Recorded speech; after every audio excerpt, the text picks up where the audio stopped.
The suffering you caused, the pain I felt, left its marks for years to bear.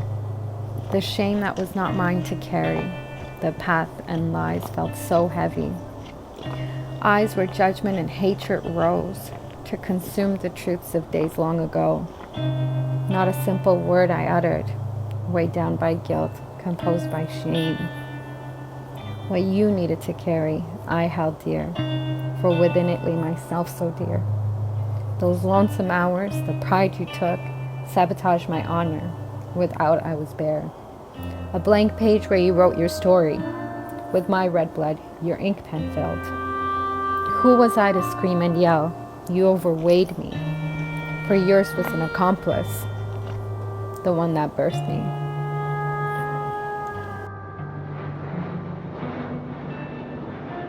Waheguru Ji Ka Khalsa, Waheguru Ji Ki Fateh.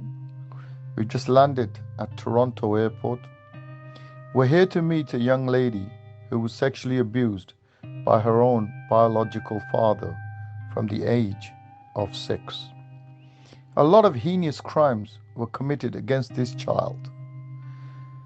Let's head to her house and listen to her story.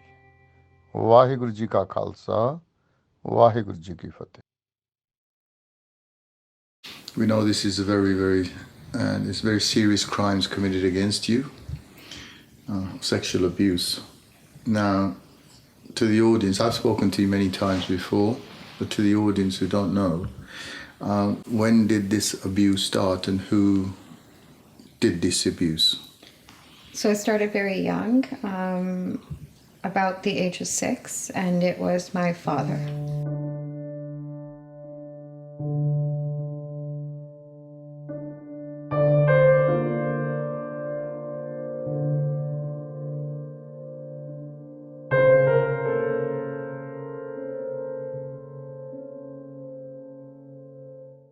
Do you think it could have happened before that? I do think it could have happened before that. What I remember isn't certain acts. I remember feeling uncomfortable. I remember being groomed a certain way. I remember just being manipulated and to believe everything he was saying was right. There was a sense of like terror that would take over. And it wasn't just fearing an adult. It wasn't fearing like like that's your father, you fear them. It was like complete terror. Did he go straight on to full abuse straight away? No, it wasn't straight away. When I look back at it, there was a lot of things that led up to it. There was a lot of like behavior that was taunting. There was a lot of just a whole like mind takeover. Like there was no sound sense of self for me. There was. When you said taunting, so can you remember, would he belittle you? Would he say certain things to you? Yeah, there was, like if I ever said anything, it was, that's not the right way, or there's no way I can remember that, or there's no way I'm feeling that, there's no way I can think that. Everything that I thought or felt was wrong. There was always something that came back, and he would say things like, you're a kid, what do you know? And he would like shut me down, like if you say something I will slap you. There was a lot of that kind of behavior, very like just like minimizing like as self. So would he be overpowering you with his words, but would he ever physically slap you, assault you? He would. So it was intimidating through like every means possible. And how far back can you remember, not sexual abuse, but the physical violence against you? I don't know any different.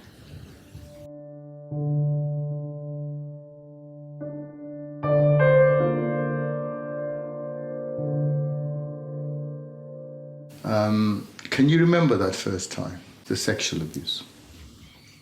No. I remember certain parts. I don't remember the exact first act. I remember being very confused.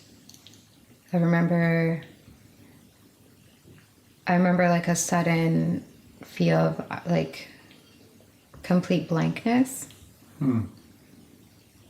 Was it evening time? Was it towards bedtime? Was it daytime? Do you remember anything like that? Was it in the home? It was in the home. I'm sure people were awake. And sorry, I can't. You can't go back that far. Okay. Okay.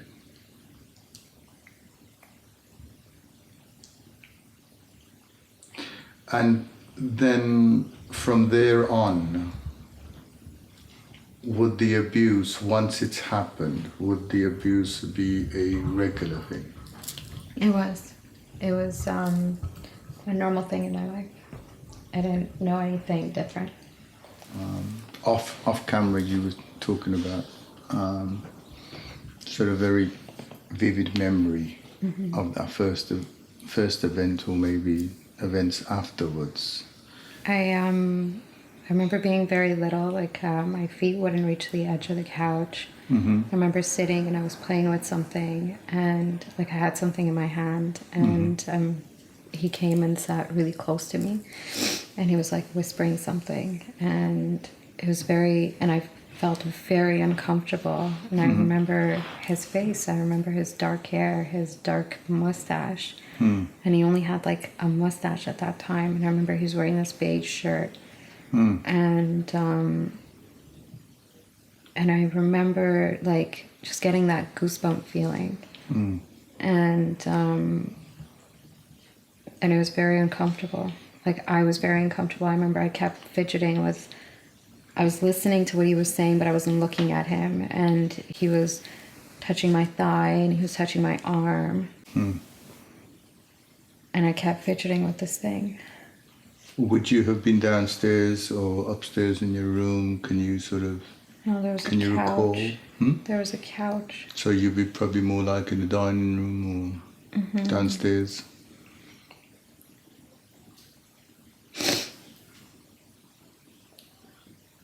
Yeah. And this abuse carried on for how many years, dear? 14 long years. And again, would it be, as far back as you can remember, would it be once a week, once a month, or more sort of common than that? It was frequent. It was enough times a week, sometimes many times a day. It was, it got more and more frequent. So there'd be days when it would be more than once a day then? Yeah. Okay. And would most of your abuse take place at home, or were there other places around where he would abuse you? There were other places. There was in the car. There was when he would drive to go pay his bills, which was at City Hall, and I would wait outside. And I'm just remembering like his words, like he would just be very like soft-spoken and kind and like sweet, like you would talk to a little child if you're giving them a praise. And yeah, and it would be sometimes at people's houses. It would be, we took a trip back home. It happened then a few times. When you say home? Back in India. Okay. How old was you then? The last time I was 13. So he abused you at his ancestral home in Punjab?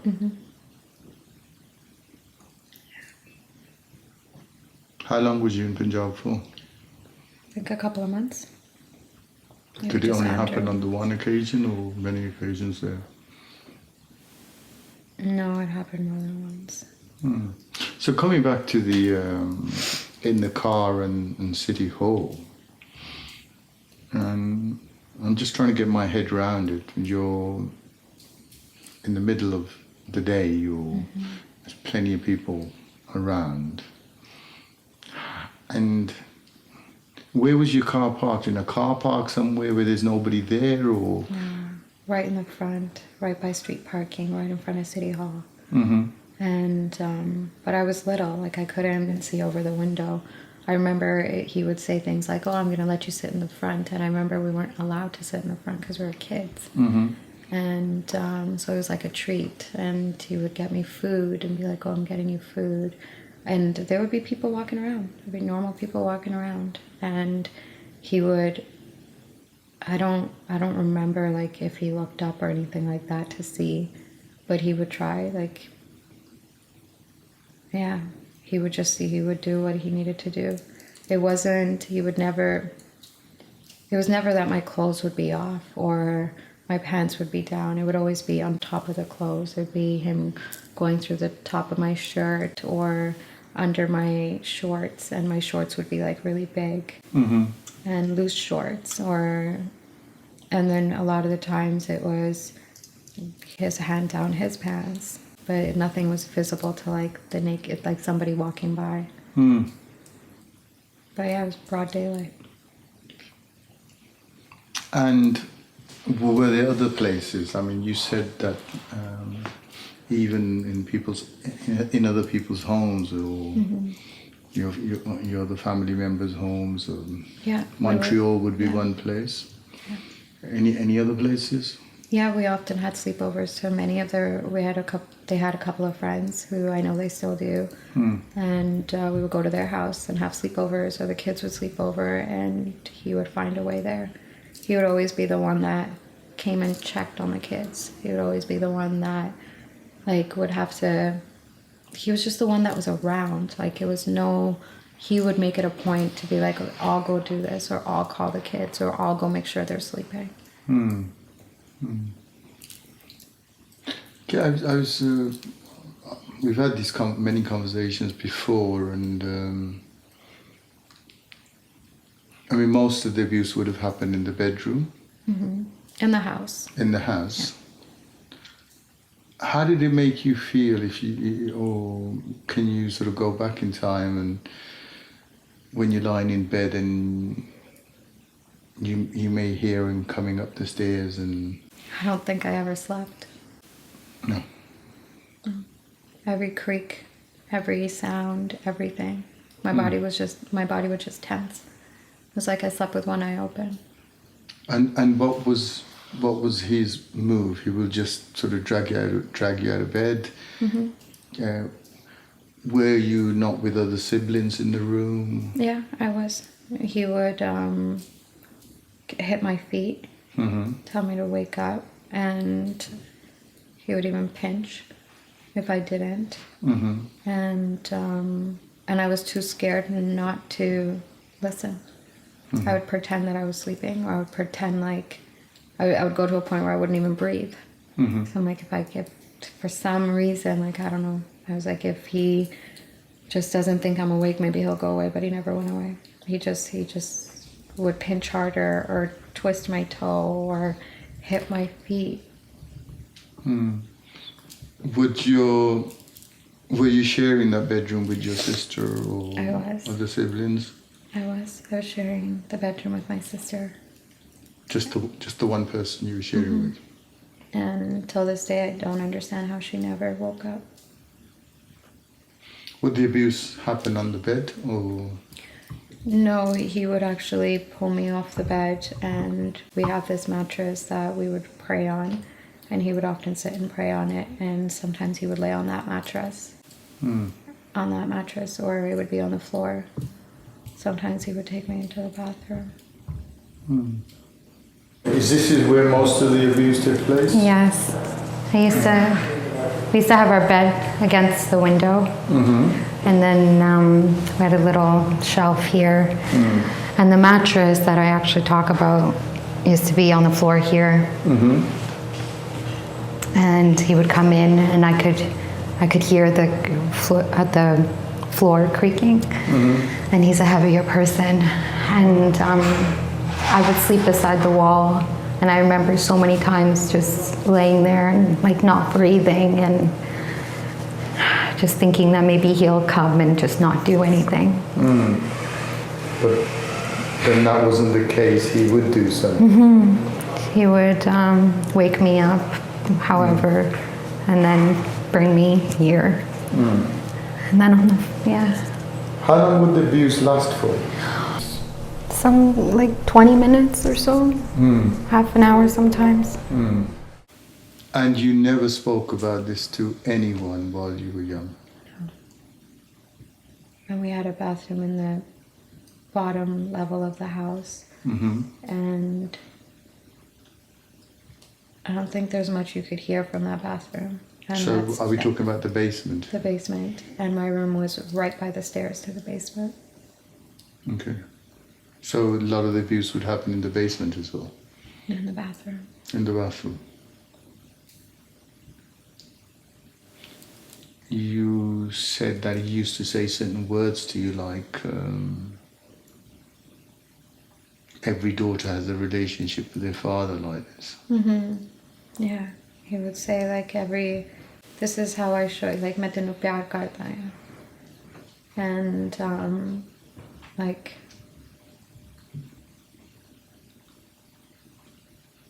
just certain words that like when you translate them, it's like every father is like this, or every father does this, or every father shows their love like this. He just made it seem so normal. So when you're growing up, you know, moving on from 6, if you're 10, 11, 12, did you ever thought that if he's saying these kind of things to you, that every father has a relationship with his daughter like this, did it ever occur to you that he might be doing it to your younger sister? Yeah. But for some reason in my brain, like I was isolated. In my brain, I believe that this is when I came to realize what it was. It became very isolating. It became very that I'm going through this. Okay. So when did the penny finally drop? When did you realization hit, and what age was it? It was at the age of 13. And it was through a sex ed curriculum at school. And we were just watching something, and on TV they show these videos through this class you have to take through physical education. And at one point, like, they're just talking about like other stuff, their body developing, sexual intercourse, things like that, and then it just goes into sexual abuse. And I remember there were these like 2 arms up, and I remember the word on the screen, and for some reason, like, I was so curious, and I watched it, I listened to it, and I froze. And I remember realizing that this is happening to me, and it's my dad. And I remember thinking, I can't tell anybody it's my dad. And I had no idea what to do. And at that point, like, everything I had ever known to be true became a lie. Everything that I felt uncomfortable about, everything I had questioned in the past, every feeling I had felt, every anger, anything I had ever felt, it was all real. And it all made sense. And it all was like now when I look back at it, like, thank God for that class. Like, thank God for that education, because I don't know where I would be if I wasn't so sitting that one in that lesson, it just clicked. And they were emphasizing, like, it's wrong. It's a violation. It's they're talking about consent. And I remember feeling all those things. I remember feeling like I was just violated. I was just torn apart. And yeah. So just that penny dropping then, and you spoke about your feelings. What was your next sort of step? I did tell somebody that day, but it wasn't anybody in authority. And I was advised that I need to tell my mom about it. And I remember feeling like I couldn't. I didn't know what to do. I still remember that day like it was yesterday. So you told a school friend? I told a friend. Navdeep told me about what happened to her in school. I remember she had a very creative way of sharing it. It was through a game. I think that made it easier for her to tell me. I remember being really surprised. I remember feeling hurt for her. And I remember feeling like powerless. So I remember that the best I could do at the time was to give her some advice, the best a 12-year-old could give, and I tried to just be present and to listen. She decided that we would play hangman, and she spelled out 2 words with the blocks. And I get frustrated easily, I know, so I think I asked for a hint. And she told me that the hint was something she has had to live with. And it turned out that the 2 words were sexual abuse. How did she take it? Do you remember the look on her face when when you told her? I remember we were both scared. Mm-hmm. And we were just scared. We didn't know what to do. I know she was angry for me. And but mostly we were scared. We're little. We're only 13. What time was the lesson? Towards the end of the day? Or? Midday, like Midday. after a break. And you attended school after that lesson and carried on I did. in school? I sat through the whole day because I couldn't go home. I would get in trouble. They would ask me. So you've told your friend, then what happens? Then I walk home Alone? alone. And I remember that was like the longest walk ever. And I remember just holding my head down. And I remember hesitating to open my door and go inside. And I remember looking at everybody, and it was like all slow motion. Like everybody's all coming home? in. They were all home? No, they were all coming in one at a time. And I'm just like, I didn't know who to say what to. I remember just looking at everybody's faces. And I remember just freezing. Like I froze. I froze in time. And did anybody come and speak to you and ask you what's happening? Or? No.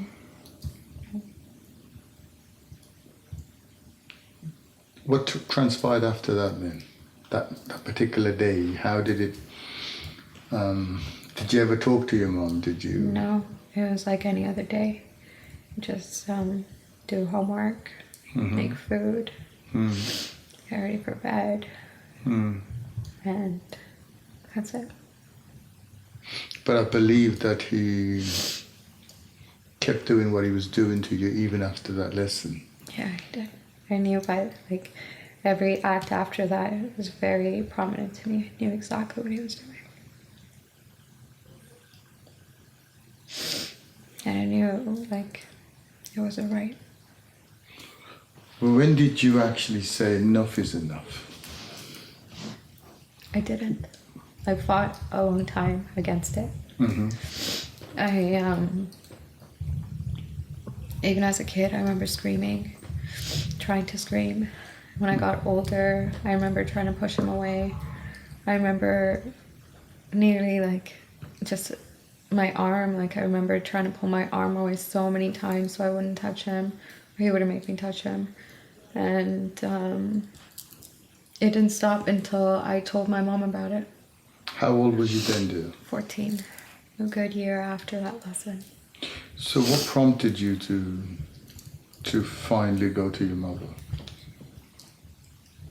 Somebody else was experiencing something in the house that we lived with.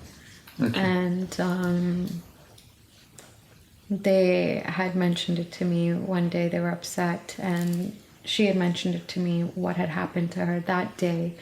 And then in the coming days after she had told me, we had had a discussion amongst like us kids, when I mean like not my brother and sister included, but me, this other person and her older sister, and they told me I needed to tell my mom And for that reason, I told her. So listening to her, did you then straight away went to your mum? No, it was in the coming days. I was scared. We had to talk about it. They really enforced that I needed to do this, and I needed to go and tell my mom about this, and then yeah. Was the day that you told your mum, was she the only one in the house, or were there other people around you when you told her?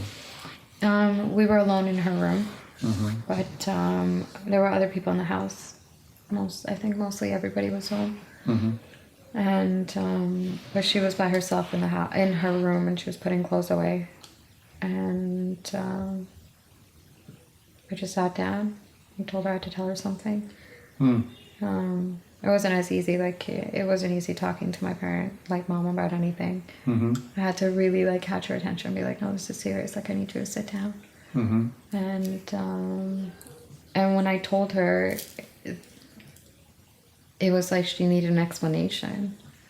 And it was like, well, what do you mean? Like, he slapped you? He's like, what do you mean, Chiria? What do you mean, Hatlaya? And I remember I didn't have the words. I didn't have the vocabulary to explain it to her. Mm-hmm. All I had was the images in my head, what I was feeling, everything that was happening.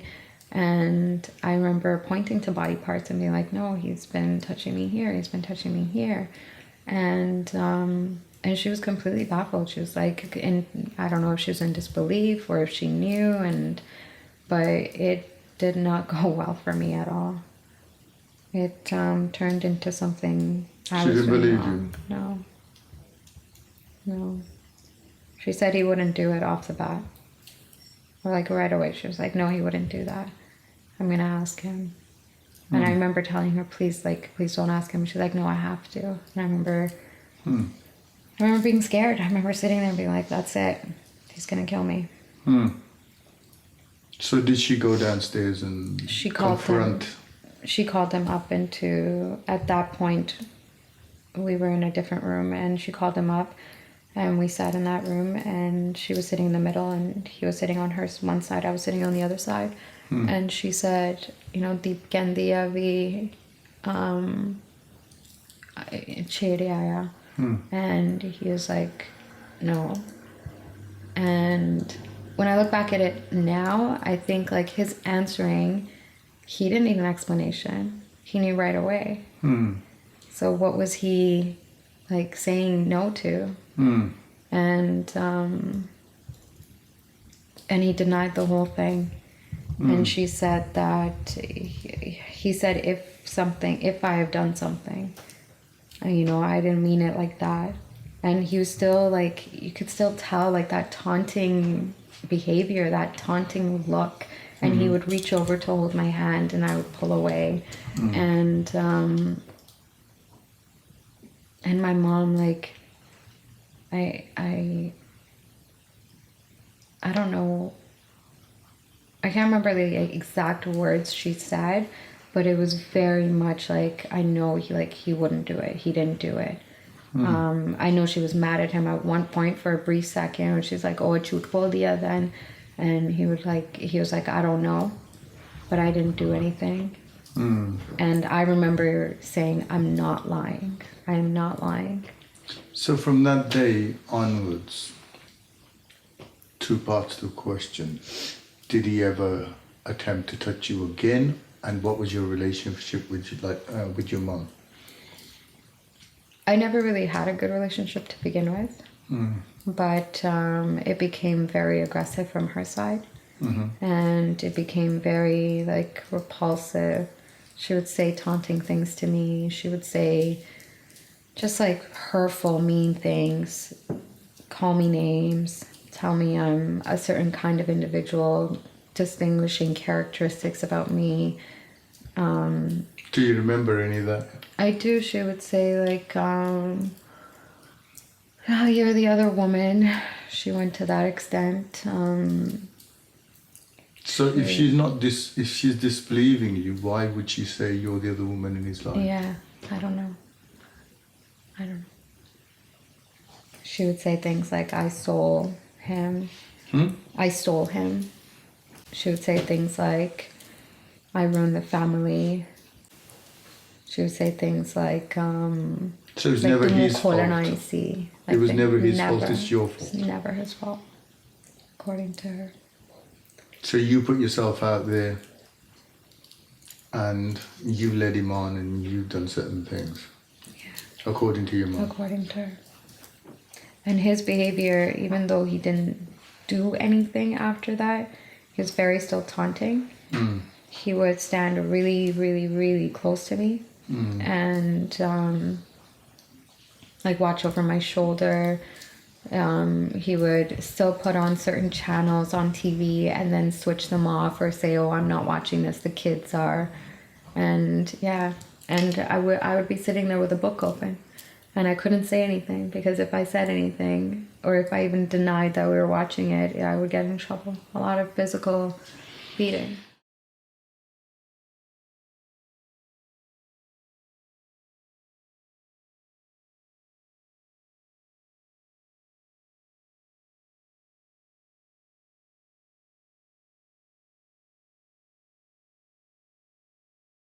When did this abuse start and who did this abuse? So it started very young, about the age of 6, and it was my father.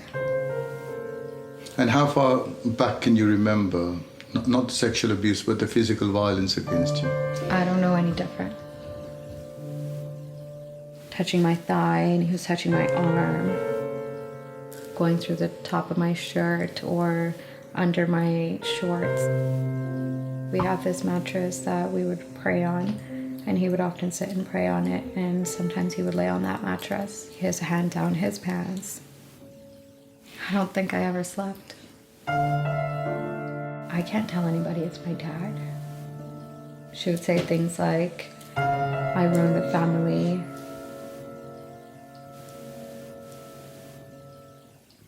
I know from our previous talks, and we have been sort of talking to you for the last couple of years, you run away from home.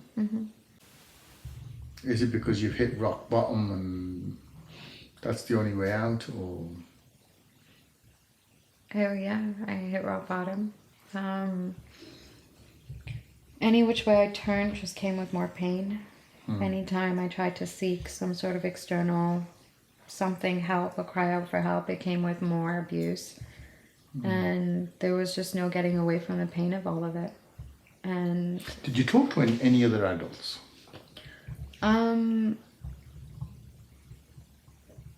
By then, no. I did end up seeing somebody at that time. I had a boyfriend. I did tell him. So, and that's what I mean, like any avenue I tried to take to get some sort of like, this happened to me. Whereas now when I look back, it's a cry for help. It came with more abuse. So before you run off, you've got this other guy in your life, and you're now telling him certain things. This is happening to you, and this is what he's done. I've never really gone into detail. I just told him like my dad has done this to me. Okay, so running away. I mean, it was just the end of it for me. I didn't really have a plan. The only thing I thought about was dying, and that killing myself was the only way out. That there's no way, there's no out. That's the only option. That's the only option that presented itself. That's the only option that was so real to me. Nothing else. There was nowhere I could have gone for help. No, I couldn't go to the police. I couldn't go to the Gurdwara. I couldn't go to other adults. Nothing. So running away, did you just, normal day at school, you're going to school and you don't come back home or something? How did you manage to run away? I attended a religious camp in Gurdwara, and we had a field trip. And this was in Brampton? In Brampton, at a Gurdwara that my parents went to a lot. we went to a lot every day almost, and my dad helped build in the beginning. He helped out a lot with the Gurdwara. He was well recognized. And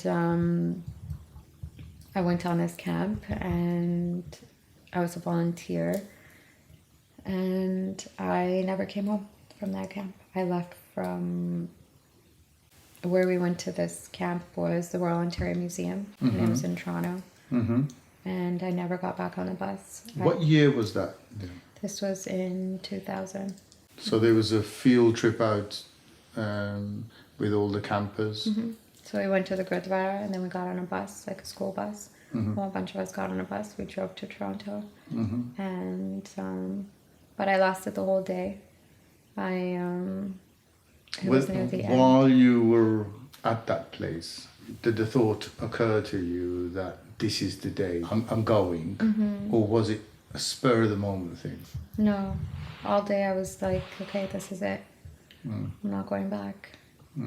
So I guess in a way it was premeditated. But yeah, I like, it's like I built myself up all day and was like, this is it. So at the end of the day, when everybody's sort of getting back onto the buses, you've had the tour of the museum. Do you remember what part of the museums that you sort of went to, and why did Sikh campers are going to a museum? Yeah, there was something to do with Sikhism. Okay. I can't remember the exact details of it. So there were Sikh artifacts brought to that museum, Yeah. and It was a really big deal. It's a really big deal. Okay. So here you are at the end of the day. Everybody's getting on the bus, and that's your... Yeah, so we rallied up at one place in the museum, and I never rallied up with them. I left. Did anybody see you go? As I walked out and was walking away from the museum, I did glance back, and there was a kid, and he was looking through the window, and he did see me, and I just kept walking. Since the Gurdwara had opened their doors, me and my mom, we used to go there pretty much 6 days a week. Every year, every summer, they had a Gurmat camp. There's one specific Gurmat camp stood out. Every camp, even Punjabi classes, history classes, they would always teach us the importance of our history. They would tell us stories.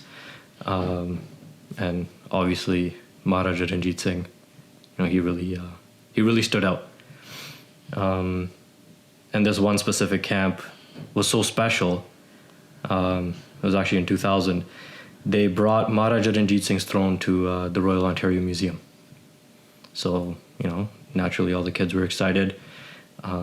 They get to do a field trip to the ROM. When everything was done, we all went back to our buses. I was 9 years old. I think I was actually turning 10 the following month. And news had spread that a girl ran away from camp. And I asked my mom, I was like, why would she run away? And the one story that went throughout everybody almost instantaneously was O Monde Nal Bhaji. I asked my mom how old she was. I knew who she was. She was my camp counselor. She was volunteering at the camp. She looked after us. My mom said she was 15. Like, how can a 15-year-old run away? Why would she run away? I was still a kid at the time, right? So like, I didn't grasp the gravity of the situation. The first piece of information that we are fed, we latch onto. not just kids, but adults and everybody. And that first piece of information that was fed to everybody was, "Oh, Monday naal bhaj gayi."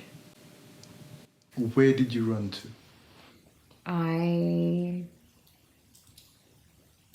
That day I ended up around the corner, a couple of blocks down to a payphone. And there was a subway station. And that's it. And you made a call to someone? I did. And then I ended up in Sarnia, Ontario.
I didn't know that Navdeep was going to run away.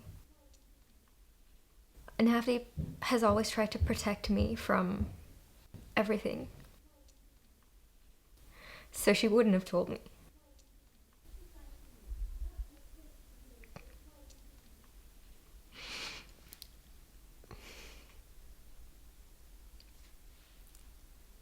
It was summer. I was on holidays at my aunt's house. That's where my brother and I went every summer, pretty much every summer at that age. And there was a call. My aunt answered and said that someone wanted to speak to me. So I was really surprised because I knew it wasn't my parents, she would have said. And when I answered, it was Navdeep on the phone.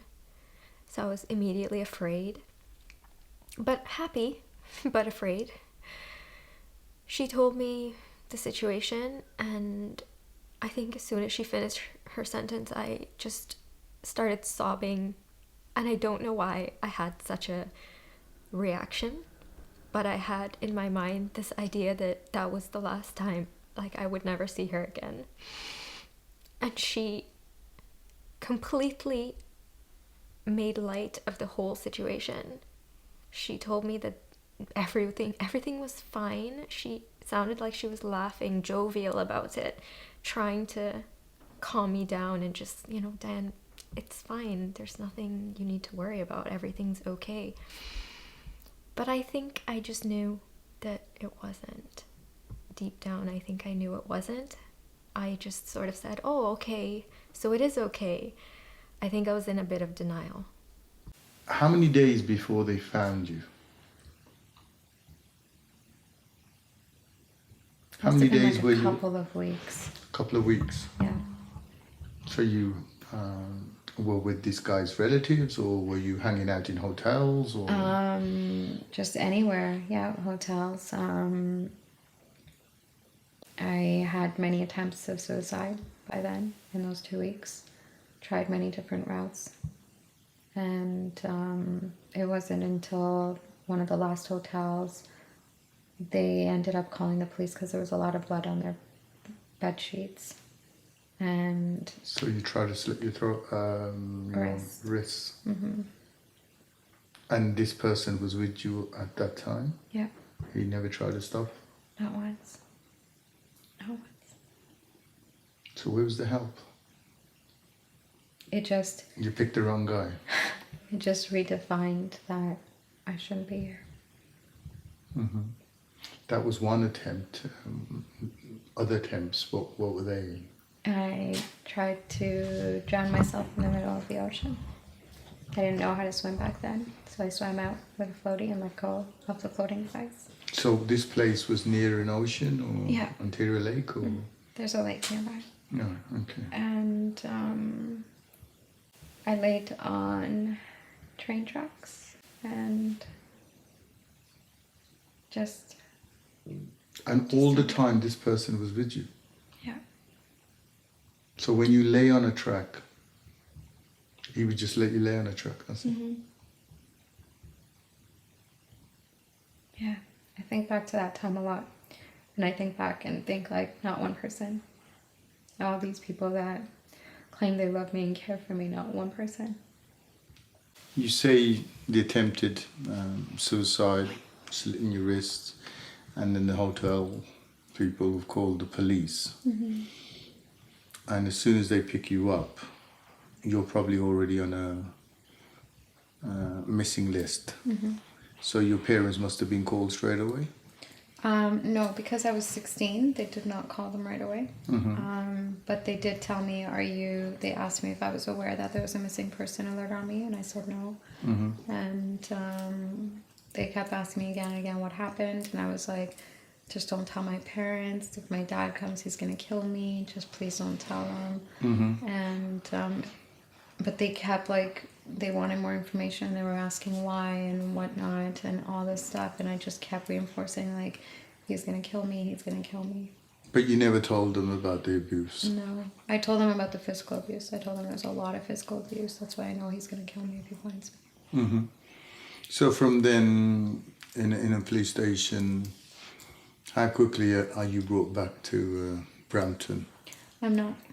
I didn't come back to Brampton until a few months later. And where are you staying at this time? With the same guy? No, I was in a shelter. I was in a women's shelter. And first I was in a hospital for a little bit. And then I was in a women's shelter. Okay. So after a couple of months, you're back in Brampton? Back home? No, not back home. I agreed to come back to Brampton after, who is now my ex-husband, repeatedly asked me to come back and we would get married. And my biggest thing was that if I come back here, they're going to take me away. They're going to find some reason, some excuse to take me back, and I know they're going to kill me for a fact. And the police did they had found out somehow, my parents, that we were in Sarnia through somebody else who was Indian and in Sarnia. And then I went to the police and told them, look, my parents are trying to contact me, and they asked me what I wanted to do, and I knew they weren't going to stop. And I said, okay.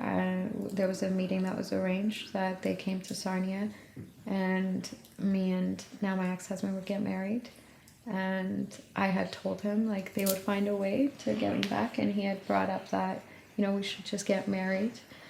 At that point, I didn't know that his information was coming from somewhere else. My parents were repeatedly saying that we should get married and we should get married. There was talk in the community about this and how I had run off with a guy.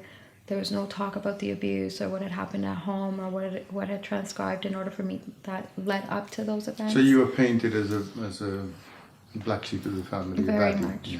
So you now agree to the wedding, you come back, and the wedding takes place in Brampton, does it? It does, actually, at one of Brampton's Gurdwaras, Glidden Gurdwara. I remember being really, really happy because I wasn't aware of what had happened. I wasn't fully aware of everything that happened. I was just happy that she was back. I was happy that she was getting away from home. I was just happy to be in her presence and part of a big day for her. I do remember when I got the pictures from that day that my parents had taken. I remember looking at the pictures and realizing that while I was so happy, she wasn't. And I was only able to really see it in the pictures that she was disconnected. Is that the Gurdwara you would normally go to as a young kid? Yes, And and, it's- that's where the camp happened. They organised their camp as well. Okay, and that's where your father would serve. Yep. And you did mention he was very prominent within the community, had a good standing within the community. Very much, yeah. So, Dippy, you married off, and we know that the marriage doesn't last. And so you're back on your own, and you're struggling with life. Did you ever come back home to Brampton, stay with your parents, or were you trying to make it out on your own with your child? No, I have been on my own with my child since. I never moved back home. I never wanted to, and I never lived with any relative. I've been on my own since my divorce, and to be honest, I've met all kinds of people that'll sway you the wrong way. And to come from such a mind, such a traumatized mind, and looking for that, you know, safe ground or somebody to help you or somebody to rescue you it's such a need that like it outweighs anything rational. And I came across a lot of people. I've had to walk out of situations that I thank God for every day, because I know we mentioned that you were nearly trafficked and made to do certain things which you didn't want to do, or because of your life, really, where your life was heading. I mean, from 14 and 13 and 15, finding out and running away and getting married, when did you actually file against your father? that didn't happen until January 2016, and it was a year after confronting them again. Okay, so coming back to the confronting, what made you confront them? What were you struggling with life, or? I had an accident, and I had nearly lost my life, and it was a huge call for me. I couldn't fathom them having a link with my daughter, and they're my biological fathers. He's my biological father. I remember thinking like he would just have a direct access if something happened to me. And I remember going through a period after the accident where every memory that I suppressed about this abuse came Flooding out. everything just came right in the forefront. And I did go through a period where I didn't know how to manage it. I did go through a period where I was saying it to everybody and anybody that was listening. And then finally, when I got to more stable grounds, I realized that like nothing was helping me, and I needed to do something more. I needed to do something that would actually be heard, something that would bring me justice. And it wasn't until a year later, so January 2016. So a year before, you've come to your family home. You, after the accident, you sat the whole family down and just blurted it out. And what were you expecting? I was expecting support, love, some sort of justice, and got none of that. At that point, did he admit? He did. He admitted it to my mom. It took a lot for me to like just sit there and be like, I am not leaving this house until you say what has happened. Okay, so once he's admitted it to your mother, does your relationship with your mother change in any way? No. It still didn't go down well. Nope. It was just another like facade of okay, chal jara kuch keh rahi hai, onu keh learn de, and then you're done with it. And forget about it. Yeah. Now. It's happened. Forget about it. And Move he on. even made a point to say he doesn't owe me anything. He doesn't need to ask for my forgiveness. And he was very still in his own persona. Like he's the man. He's the father. He's the person. Like he doesn't owe anything. He didn't do anything. So January 2016 is when you report this case to the police I do. about sexual abuse and everything. Yeah. And obviously he's arrested Yes. and the case starts. Yes. Yeah.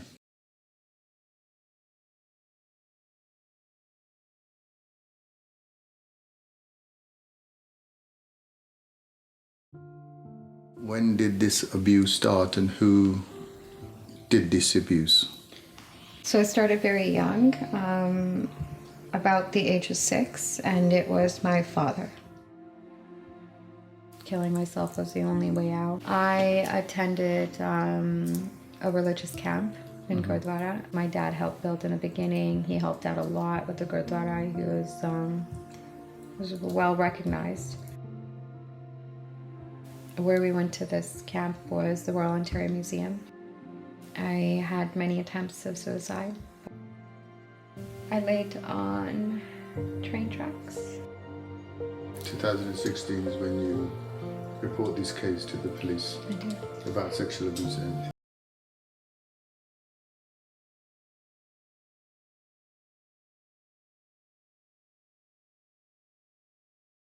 It's been literally just over 3 years since we started talking about this on Facebook, on the internet, and you filed the case in 2016, January, Yes. and 3 years later, you end up in court. Yeah. How was that for you? How was that? Just go with the weight. What were you experiencing? A lot. Everything from fear, there was guilt there. All my shame was coming up. I felt confused so many times if I'm following the path that is right, but I knew it was right for me.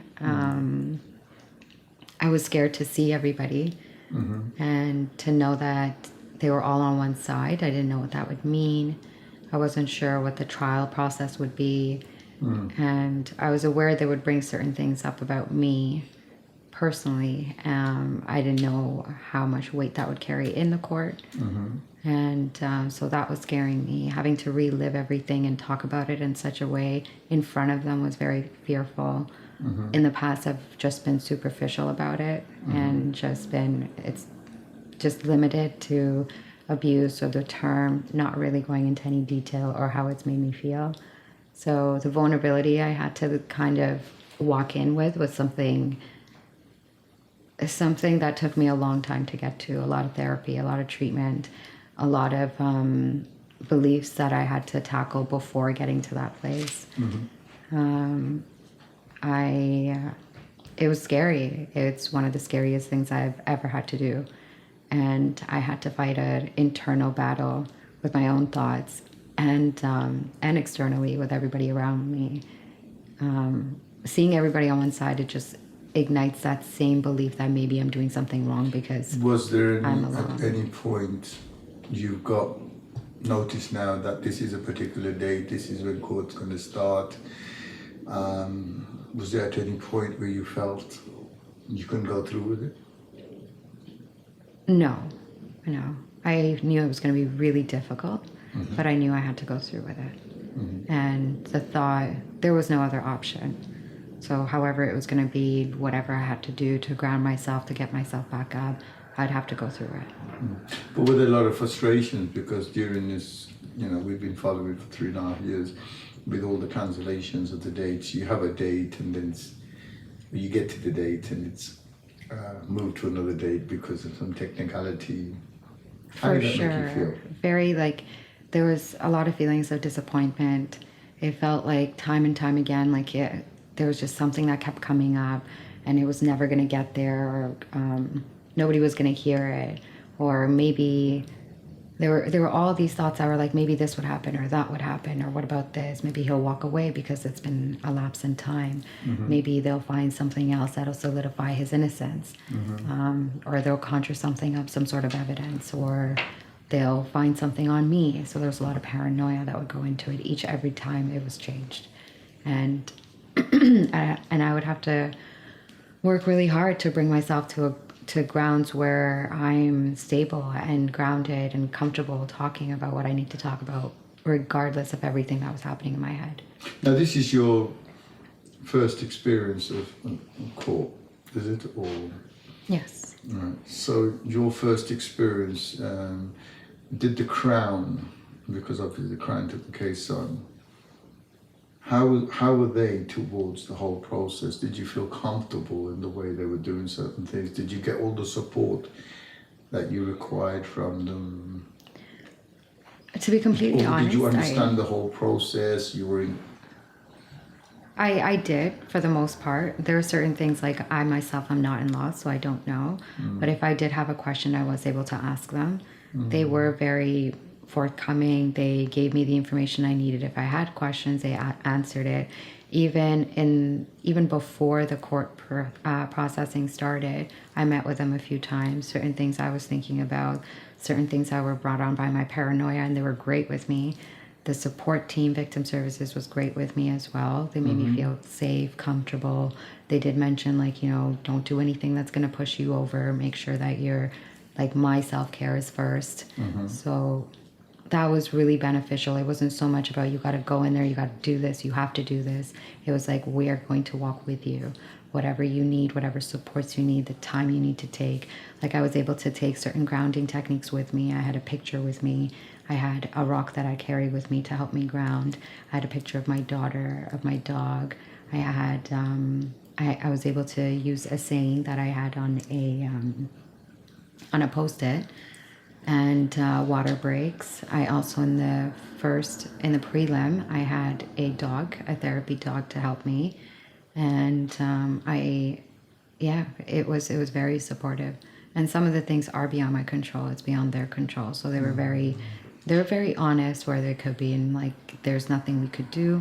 Here's what we can do. This is what we are doing. They were very informative. Did you familiarize yourself in court before the actual day? Did you actually come into court? Did you ever sat in a courtroom?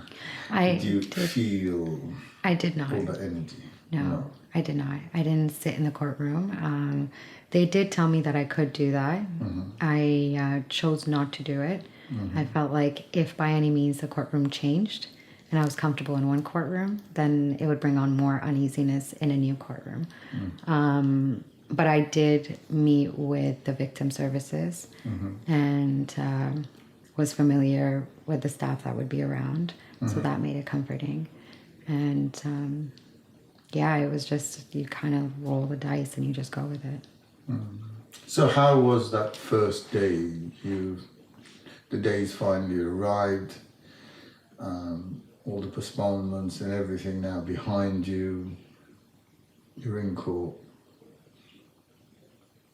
and you're seeing the accused, who's your father. How did it make you feel? Honestly.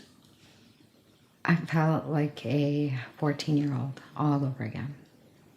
I felt like...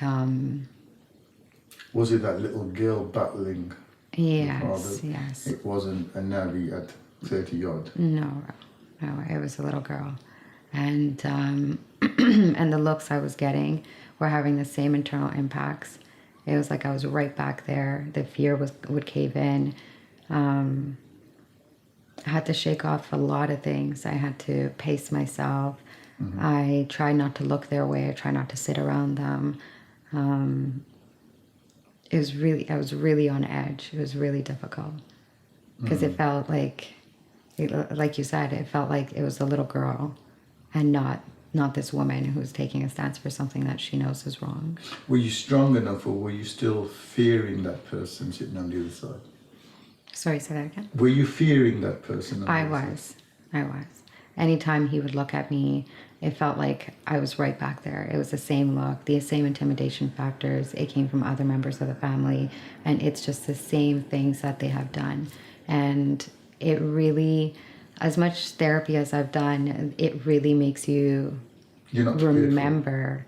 No, Wait. you're not prepared, because you don't know that there's such an emotional connection connected to an intimidation factor, and that emotion doesn't go. So that kept coming up again and again. Was it just your father that you couldn't really look at, or obviously you had your whole family supporting your father's cause, so your sister, your brother, your cousins, or No, whatever? it was everybody. Everybody was being kind of a so-called bully, intimidating. And they just had this like sternness about them that I was the one that was wrong and I was doing something wrong. And yeah, and I felt like a But did 14-year-old. at any being time bullied. there the thought of quitting occurred, or it made you stronger and you wanted to see it all the way through and prove your innocence? No, I wanted to see it through. It never occurred to me to stop. It was just, it's really disheartening. And just to kind of see them all over again, and you're going through the exact same thing you've gone through again and again in life. And here you are in a court of law where you're trying to get justice for something that is so heinous, and you still see the same people and they're still behaving the same way. They're still not understanding what this is. They're still not understanding the depths of like this injury. And it just, I got to a point where every day that I was in court, and I was in court for a few weeks, little by little, it was just, I was just breaking away from that connection from them, which was great by the end of it. But during that process, it was heartbreaking. Because it cut the baggage. There's no more holding you back. Yeah. So every day was. So when you finished the session in court and you got home, did you switch off, or were you still? I tried. I did try. I tried to keep my evenings light because I would be back in the morning. But it's hard. It's very hard to separate from it.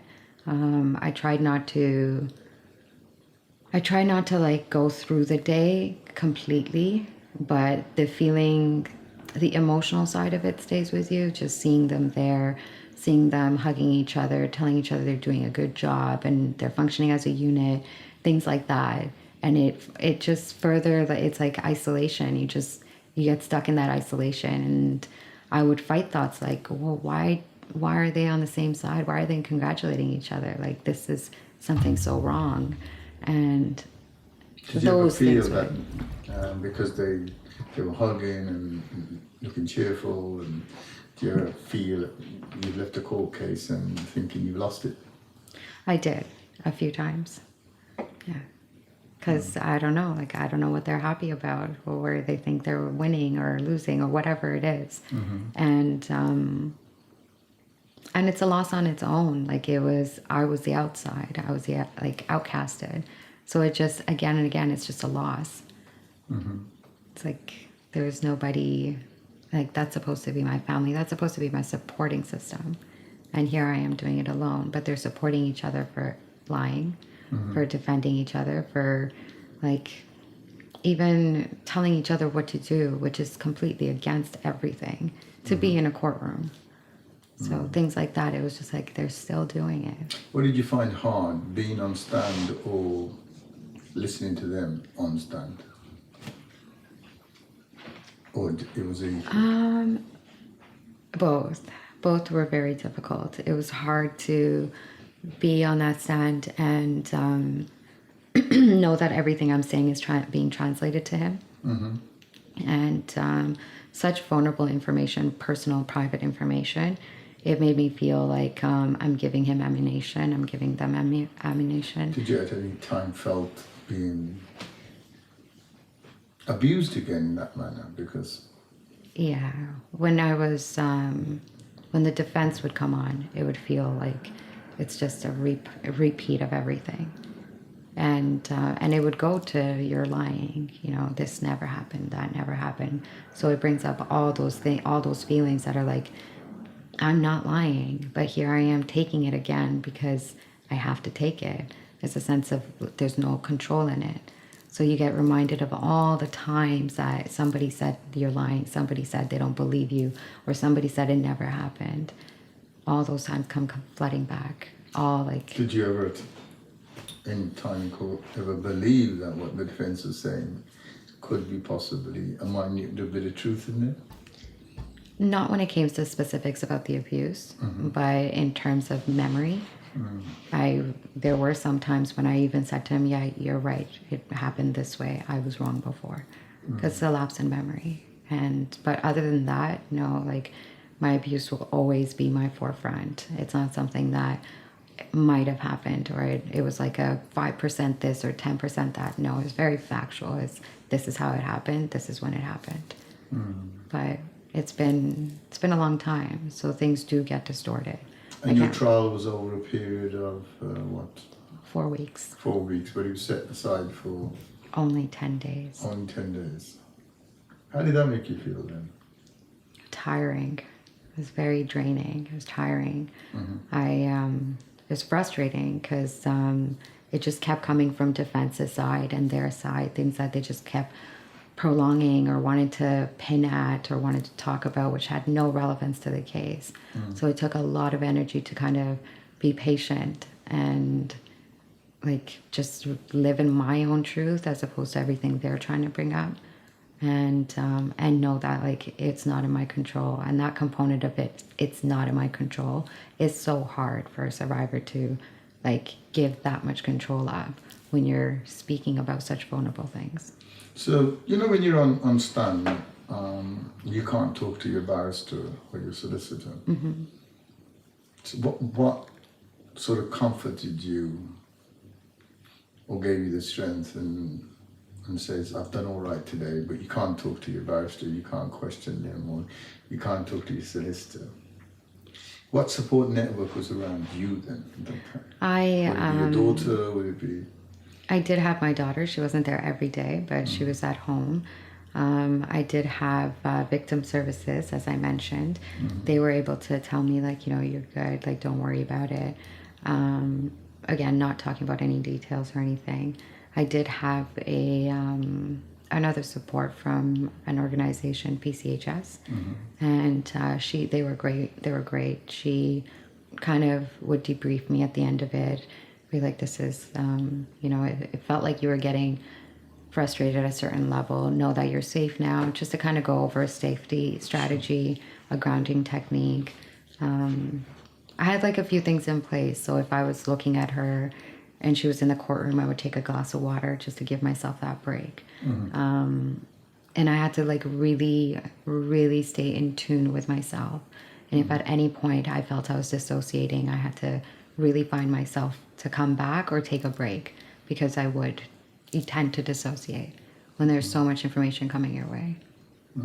So it's not an easy process. It is by far one of the most difficult things I've ever had to do. Because you are reliving their memories and you're going through the moments and it's all flooding back. The imagery, it's like a film being replayed. Yeah. And I have to say it again and again. Exactly, and I have to say it from a third perspective. I can't say it from that little girl. I can't say it from like the woman that continuously got abused. It has to be like, for me, in order for me to say everything and answer all the questions, it had to come from a place of such grounds that it couldn't be like all the emotions I was feeling, all the negative stuff that was happening inside. I had to really flush it out and really concentrate on facts and concentrate on answering the question, keeping myself grounded, making sure I'm breathing, making sure I'm taking my break. It takes so much energy. Draining then. Very draining. And over 4 weeks, it's quite a task. Well, the good thing is we know you won. Yes.